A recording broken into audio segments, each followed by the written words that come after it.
តាវៀងកើតមកនៅក្នុងត្រកូលមានបុព្វបុរសគឺជាគ្រូបាអាចារ្យចាប់ខ្មោចចេះមន្តអាគមអូមអាបយ៉ាងជំនាញគាត់មិនមានប្រពន្ធកូនទេអញ្ចឹងធ្វើឲ្យគាត់ខ្លាចជាទីយាតចុងក្រោយគេហើយដែលជាមន្តអាគមអូមអាបដ៏ជំនាញទាំងអស់នោះទើបធ្វើឲ្យគាត់ខ្លាចជាចាស់ប្រតិចារដែលគេពឹងពាក់និងជឿជាក់យ៉ាងខ្លាំងនៅក្នុងភូមិឲ្យតែមាននរណាគេឈឺថ្កាត់អ្វីដោយមិនដឹងមូលហេតុឬក៏ដឹងថាត្រូវអំពើគេនោះប្រកាសជាស្វែងរកតាវៀងឲ្យជួយមិនខានអ្វីដែលគេទទួលបានក្រោយការជួបតាវៀងនោះគឺការជាសះស្បើយពីជំងឺរោគាព្យាធិទាំងពួងអ្នកនៅក្នុងភូមិនរណាក៏ដឹងដែរថាមន្តអាគមអូមអាបរបស់តាវៀងពិតជាខ្លាំងពូកែអស្ចារ្យមែនថ្ងៃមួយតាវៀងបានដើរកាត់ផ្ទះចាស់មួយដែលត្រូវបានបោះបង់ចោលយូរខែទៅហើយម្ចាស់ផ្ទះនេះបានចងកសម្រាប់ខ្លួនទាំងមានកូនក្នុងពោះប៉ុន្តែស្រាប់តែមានយាយហើយនឹងចៅពីររូបបានមកជួលផ្ទះនេះបន្តស្នាក់នៅដោយបំណងល្អគាត់ក៏បានចូលទៅក្រោមផ្ទះប្រាប់យាយដែលជួលផ្ទះនោះថាហើយយាយឯងមកជួលផ្ទះនេះមិនដឹងទេឬថាផ្ទះនេះគឺជាផ្ទះដែលគួរឲ្យខ្លាចណាស់ម្ចាស់ផ្ទះនេះគឺបានចងកសម្រាប់ខ្លួនព្រមទាំងមានកូនក្នុងពោះផងយាយនោះក៏បានឆ្លើយតបថាខ្ញុំមិនខ្លាចទេខ្ញុំមកល្អគេមិនធ្វើអីយើងទេអ្នកនៅក្នុងភូមិឆ្ងល់គ្រប់គ្នាថាហេតុអ្វីបានយាយចៅទាំងពីររូបនេះដឹងច្បាស់ណាស់ថាផ្ទះមួយខ្នងនេះមានខ្មោចតៃហោងងាប់ជាមួយនឹងកូនផងហេតុអីបាននៅតែមកជួព្រមស្នាក់នៅទីនេះទៀតនៅរសៀលថ្ងៃមួយសំឡេងអ៊ុអាក់យ៉ាងខ្លាំងបានបន្លន់ចេញមកពីផ្ទះយាយមានដែលគេស្គាល់ច្បាស់ថាជាយាយហើយនឹងចៅដែលបានមកជួលផ្ទះខ្មោចតៃហោងស្នាក់នៅអ្នកភូមិទាំងអស់គ្នាក៏ដើរតាមសំឡេងទៅមើលថាជាសំឡេងអ្វីមកពីណាស្រាប់តែគេឃើញយាយមានកំពុងតែយកខ្សែគោចងចៅស្រីរបស់ខ្លួននៅក្នុងអាការៈដូចជាខ្មោចចូលធីងធងបាទគ្រឹះថ្មិញបើកភ្នែកធំធ្វើឲ្យអ្នកភូមិគឺមានការភ័យតក់ស្លុតខ្លាំងមែនតែនយាយមានក៏ប្រាប់ថាជួយខ្ញុំផងចៅខ្ញុំត្រូវខ្មោចចូលហើយស្ដាប់ឮដូច្នេះមិនបងអង្គយូក៏មានអ្នកភូមិម្នាក់រត់ទៅផ្ទះតាវៀងដើម្បីប្រាប់ពីហេតុការណ៍ទាំងអស់នេះហើយសូមឲ្យតាវៀងមកជួយយាយមានមកដល់កន្លែងហេតុការណ៍តាវៀងក៏បាននិយាយថាខ្ញុំប្រាប់ហើយយាយឯងមិនជឿឥឡូវឃើញទេខ្មោចតៃហោងចូលចៅស្រីតតែបានមិនបងអង្គយូតាវៀងក៏ក្រឡេកមើលទៅចៅស្រីយាយមានដែលត្រូវបានខ្មោចតៃហោងចូលហើយក៏និយាយថាខ្មោចនៅដោយខ្មោចមនុស្សនៅដោយមនុស្សកុំពាក់ព័ន្ធគ្នាវើយខ្មោចនោះក៏និយាយថាគិតថាយើងខ្លាចតាឯងមែនទេចង់ធ្វើអីធ្វើឲ្យលឿនទៅអាតាគ្រូសិលសំគិះ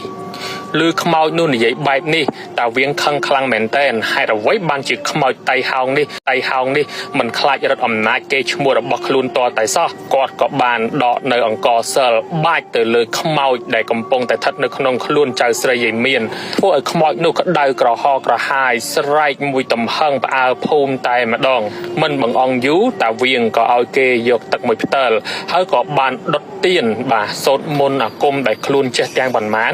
បាទសម្រក់ទៀននៅលើទឹកដែលខ្លួនកំពុងតែកាន់នោះបន្ទាប់ពីសូត្រមន្តគេថាចប់សពគ្រប់តាមានក៏យកទឹកនៅក្នុងផ្ទៃនោះជះទៅលើខ្មោចនោះតែម្ដងលើកនេះចៅស្រីយាយមានក៏ចាប់ផ្ដើមស្រែកមួយទំហឹងហើយក៏ក្អួតចេញឈាមមកថែមទៀតផងតាវៀងក៏បាននិយាយថា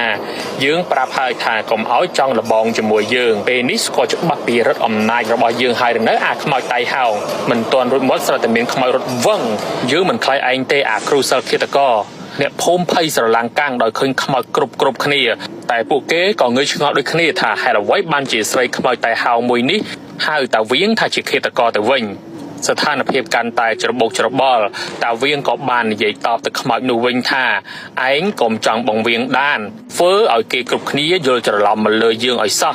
កាលពីនៅរស់គិតខ្លីដោយខ្លួនឯងទៅចងកសម្រាប់ខ្លួនពេលខ្លះជាខ្មោចតៃហោងក៏មិនតន់អស់កម្មពៀនៅតែវល់កន្លែងដែលខ្លួនឯងបានសម្រាប់ខ្លួនល្អណាស់បើនិយាយគ្នាមិនស្ដាប់ថ្ងៃនេះឯងមិនបាច់ទៅចាប់ជាតិទេយើងនឹងដាក់ទណ្ឌកម្មឲ្យឯងរៀងចាម្ដងកុំឲ្យធ្វើបាបគេទៀតនិយាយដោយខឹងសម្បាបើភ្នែកធំខ្លាំងមែនតែនតាមានក៏ដកអង្គសិលបាចទៅលើខ្មោចនោះដោយមិនសំចៃដៃបាចយកធ្វើឲ្យខ្មោចនោះក្តៅក្រហល់ក្រហាយពេញរូបរាងកាយស្រែកត្រហូលន់លឺអឹងកងពេញភូមិតែម្ដងអ្នកភូមិគ្រប់គ្នាបានឃើញបើកភ្នែកតក់ស្លុតជាមួយនឹងហេតុការណ៍ដែលខ្លួនបានជួបខ្មោចពីមុនមកដោយឥទ្ធិពលនៃអង្គសិលធ្វើឲ្យខ្មោចនោះក្តៅក្រហល់ក្រហាយទន់ជង្គង់វានៅលើដី មិនបងអងយូតាវៀងក៏ឲ្យគេយកក្អមឆ្នាំងដីដែលមានយ័ន្តស្រោបពីលើមកសូត្រមន្តអគមអូមអាប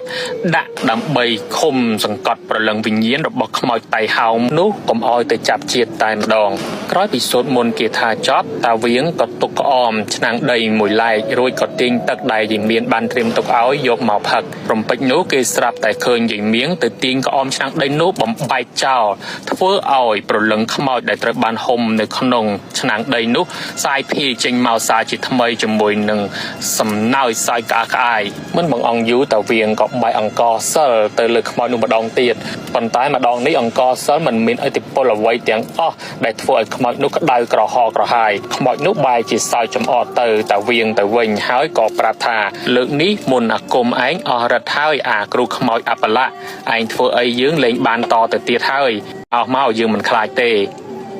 ស្ដាប់ចប់តាវៀងមានអារម្មណ៍ធីងថងក៏ដួលធឹងទៅលើក្រែគាត់ដឹងច្បាស់ណាស់ថាយាយមៀនបានដាក់អ្វីម្យ៉ាងនៅក្នុងទឹកឲ្យគាត់ផឹកតាវៀងក៏បាននិយាយថា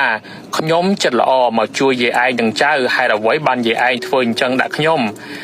យាយមៀនមិនបានតបតនឹងសំណួររបស់តាវៀងទេហើយក៏ដើរទៅស្រាយចំណងឲ្យចៅស្រីរបស់ខ្លួនមិនបងអង្គយូតាវៀងក៏ដកយកនៅក្រមួនមានរូបរាងស្រដៀងនឹងកុមារទេពសូត្រមន្តអាគមអូមអាបរបស់ខ្លួនដាក់ចូលទៅក្នុងក្រមួននោះរួចក៏បោះទៅនឹងដីបង្កើតបានជាកូនក្មេងមរិញគង្វាដើម្បីការពារខ្លួនហើយនឹងកំចាត់ខ្មោចតៃហោងនោះឲ្យសាបសូន្យផ្ទុយពីការគិតរបស់តាវៀងកុមារមរិញគង្វានោះបែរជារត់ទៅ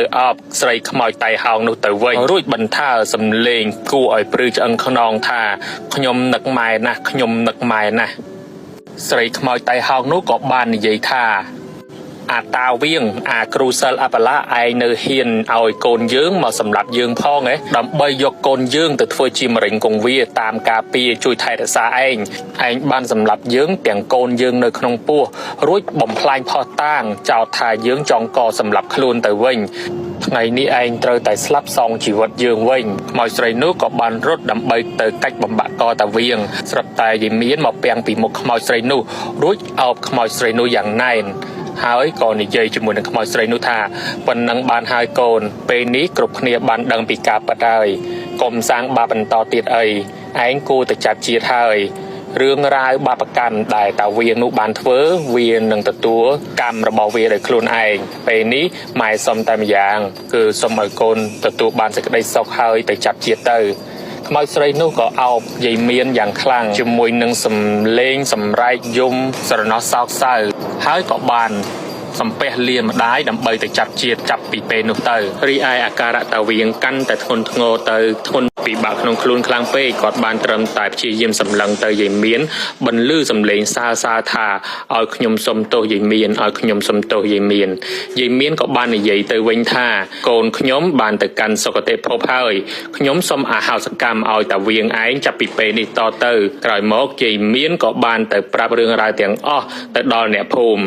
តាមការពិតខ្មោចតៃហោងនោះឈ្មោះនាងលក្ខបានមកនៅលើផ្ទះមួយខ្នងនេះជាមួយនឹងប្តីរបស់នាងហើយក៏មានកូនស្រីច្បងយកទៅផ្ញើជាមួយនឹងយាយមៀន